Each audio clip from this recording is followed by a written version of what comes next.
Stick kasi to.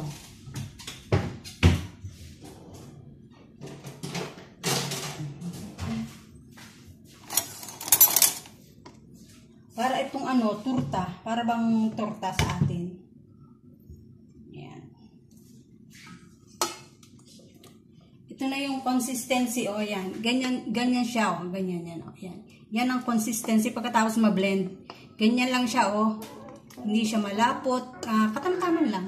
Yan.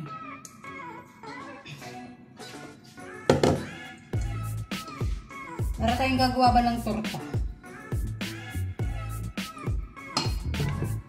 Tingnan lang natin medyo uminit yung mantika. Tapos mag-start na tayo.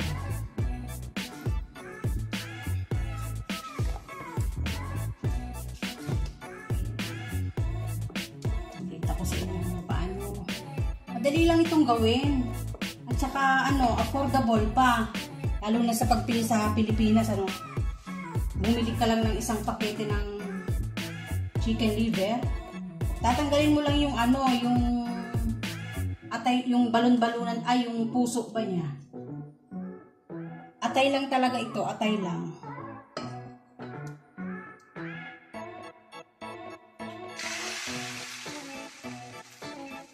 Ito kasi yung perfect kong kawaling ginagamit dito pag ito yung niluluto ko.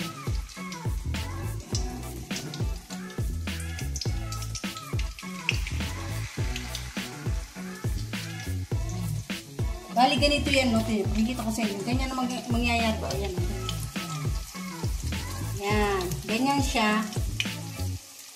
Kasi yung tripod ko, hindi ko maitaas ng ayos eh. Yan. Sige, maya pakikita ko na lang sa inyo yung ano, ha? Ganyan lang siya. Tapos, pag medyo maano-ano na, ipiflip na natin sa kabila. Kasi madali bang mag-ano to. Hinaan lang natin ng konti ang apoy para hindi masunog.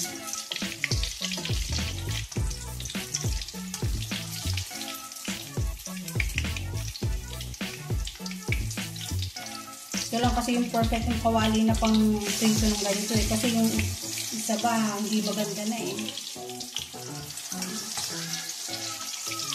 Okay.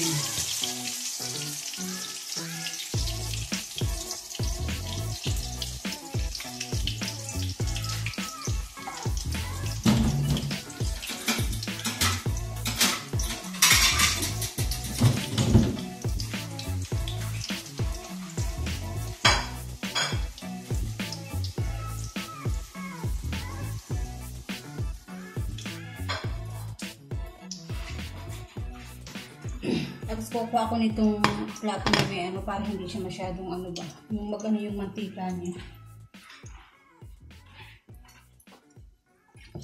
Hindi masyadong masiksik. O diba? Parang okay ba? Ne, parang okay o sulok, crunchy. Ang sarap kaya niyan. Affordable lang talaga ang ano nito. Siguro sa halagang 100 meron na kayo nito. Sa 100 pesos makakapagluto na kayo nito. Magkano ba ang kilo ng atay sa atin? Sa Pilipinas. Ano kasi ito eh, Russian food to.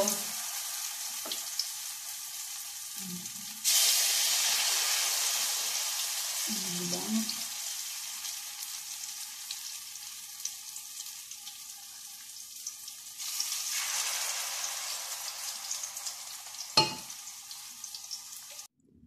O diba, eto na siya.